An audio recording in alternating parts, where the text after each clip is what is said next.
முதல் முறையாக வாக்களிக்கிற நண்பர்களே, இது ஒரு சாதாரண வாய்ப்பில்ல. உங்க கையில் இருக்கும் சக்தி நாட்டை மாற்றும் சக்தி. 18 வயசு வந்தவுடன் நமக்கு கிடைக்கிற மிகப்பெரிய உரிமை வாக்களிக்கும் உரிமை. நீங்க போட்ட ஒவ்வொரு வாக்கும் உங்க எதிர்காலத்தையும் நம்ம மாவட்ட வளர்ச்சியையும் தீர்மானிக்கும். ஒரு வாக்கு தான் என்ன செய்யும்னு நினைக்காதீங்க. அதே ஒரு வாக்கு தான் நாளைக்கு நல்ல தலைவர் வரணுமா இல்லையா என்று முடிவு செய்யும். முதல் முறையாக வாக்களிக்கிறீங்களா? அப்போ கவனிக்கணும் சில விஷயங்கள். உங்கள் பெயர் வாக்காளர் பட்டியலில் இருக்கணும். வாக்காளர் அடையாள அட்டை இருக்கணும்.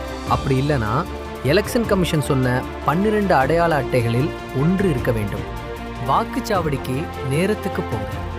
உங்கள் வாக்கை யாராலும் பாதிக்க விடாதீங்க. பணம், பரிசு, பயம் எதுவும் உங்கள் முடிவை மாற்றக்கூடாது. நீங்க தான் இளம் தலைமுறை. நீங்க தான் நாளைய இந்தியா. நாம் அனைவரும் தவறாமல் நம்முடைய ஜனநாயக கடமையை ஆற்றுவோம். வாக்களிப்போம் உறுதியாக, நம் நாட்டின் வளர்ச்சிக்கு துணையாக.